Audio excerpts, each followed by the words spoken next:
Digi fans, and welcome back to DigiDom, that series of videos where I take you from zero to digital hero using Adobe Spark. Now, in today's tutorial, I'm going to teach you how to make a powerful profile picture. You're looking great, keep it up, using Adobe Spark Post. Now, you can use a picture of yourself. It could be your favorite sports person, your favorite musician, someone from history, someone fictional from a book, anyone you like, but I'm going to teach you how to make it really powerful using Adobe Spark Post. If you're using a phone or a tablet, you can download the Spark apps individually, Spark Page, Spark Post, and Spark Video. If you're using a laptop, just go to, or a desktop in fact, go to spark.adobe.com.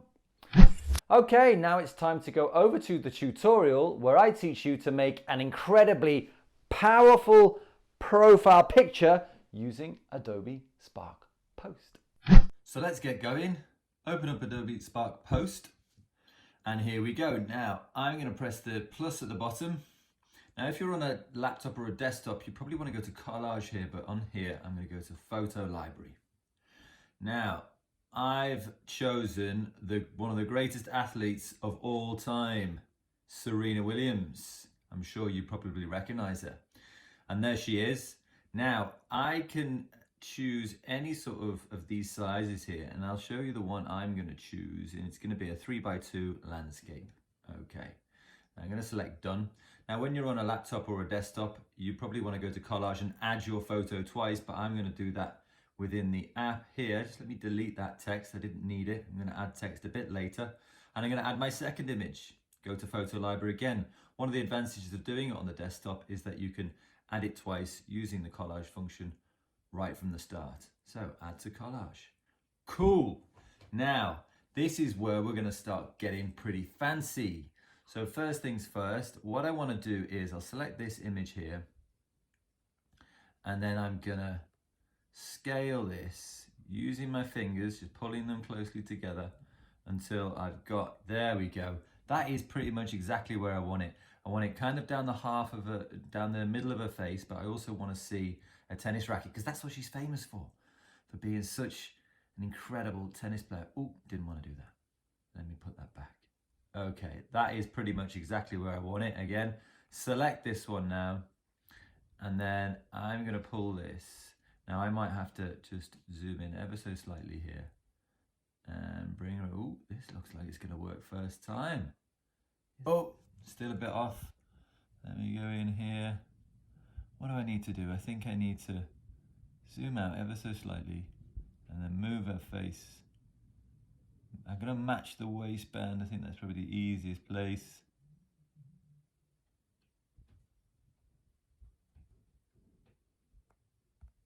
There we go. That's looking pretty perfect, isn't it?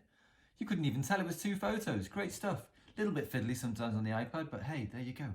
Now, what I'm going to do is I'm going to select one half of the photo. So now we've got one, it looks like one photo, but actually it's two. And I'm going to touch looks here. Now, what you can do is you could grayscale one half. That looks pretty good, doesn't it? I really like that, and I'll show you why in a bit when I put some text on. But now I'm going to select this half, and I think, what am I going to do? Colorize it. Oh, that's pretty cool, isn't it? But I can also make it more vivid as well. And other things that I can do is I can press enhance, and this is where you can start getting really funky. Look what happens if I turn up the contrast. I'm going to turn it up all the way. Look at that. It's starting to look really kind of cinematic. Now, sometimes when you play with these things, it does actually make it look a little bit crazy, but actually on this one, I don't mind. I love the way it's making the yellow and the red really pop out. I'm happy with that. Anything else I want to do here? Maybe work on the brightness, just bring up the highlights. That's kind of bringing up the lighter colors. Yeah, that's starting to look like a real piece of art now. I really like that. Now on this grayscale version, I think what I might actually do here is the same again. So I'll go, oh no, maybe not saturation. Where was the one? Brightness, yes. Because what I'd like to do is get this tennis ball looking like making it really pop. So what I'm gonna do is I'm gonna select highlights, bring it all the way to the end, and that's made that white of the tennis ball even brighter. I really like that. You could also try and bring the shadows down a bit as well. Oh, yes, I like it, but you could play around with that all day, and you could. Why not? Give it a go. Right, press done. Now what I'm going to do is I'm going to add some text, okay? Now what I want to do, because this is a really powerful profile picture, what I want to do is put a load of adjectives in here that describe Serena Williams, the legend that is Serena Williams.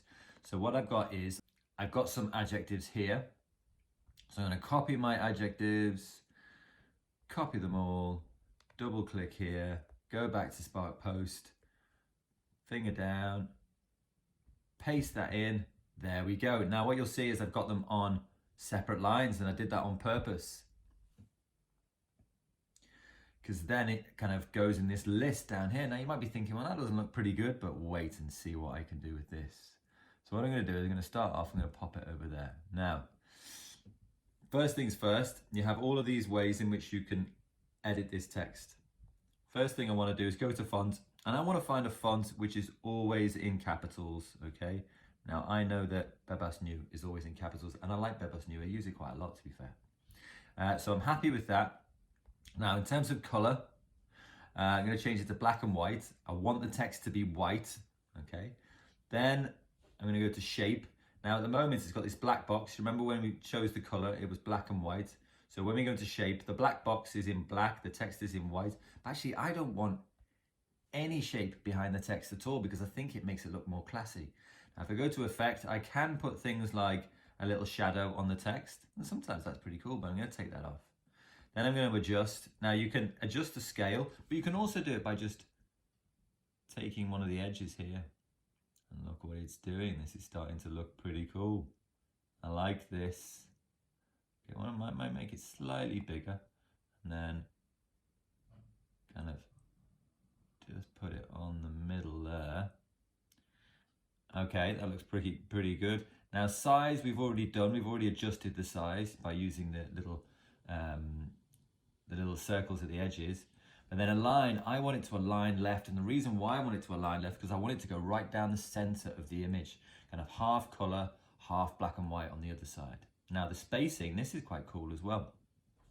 And what I would like is, I would like for like the longest word, inspirational, to just be slightly longer, so that when I line it up, it kind of goes from one side to the other. Now that's probably a bit too far. That, perfect. That is right on the line there. Nice. Now the last thing I'm going to do to make this look super cool is bring down the opacity. And opacity means the amount at which you can see through it. Now look at that. I was thinking around about 30. So you can still see the text, but you can still see the legend of Serena and the tennis ball and her arm. You can see all of those things. Now you can play with this. So you might want to bring it up just slightly, maybe, I don't know, to around about 40. But that's pretty cool, isn't it? So I'm really happy with mine. You can go in and, you know, play with the filters again if you really like, but I really like mine. So I'm going to click done, and then I'm going to click the share button. Now, obviously on a PC or a desktop, it actually says the word share, and then you can save the image here.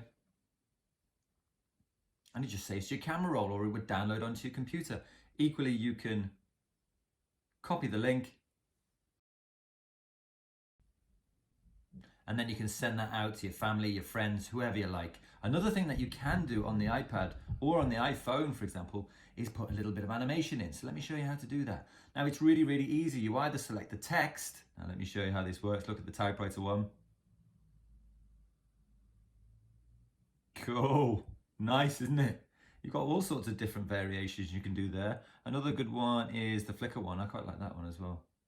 And then it kind of stops and shows everything. Really cool. And also you can animate the photos as well, which is pretty cool. But actually I don't like that, because I want the photos to be static. That's the whole point of them. So what I might do is go back to maybe go to that one. Anything you like. Maybe, actually, yeah, I think the typewriter one's the best for me. So I'm happy with that. I'm going to click done. And just like we did last time, we're going to click share. And this time you can save it, not as a still image like we did last time, but a video animation. And then you can just click save video, and it saves to your camera roll. Awesome. Time for you to pick your inspirational figure, find some incredible words to describe them, and make your own powerful profile pic. I hope you enjoyed that, Digi fans, and I hope your profile picture was particularly powerful using Spark Post. Lots of peas in there. I love peas and carrots. Anyway, please do share your work with me using the hashtag DigiDom or find me on the socials, Dom_trainer. And also, if you want to get these videos before anybody else, then you're going to have to subscribe. So subscribe. Okay, that's all we got time for. And where am I going to see you next? Yes, that's right. I'll see you in the next DigiDom video.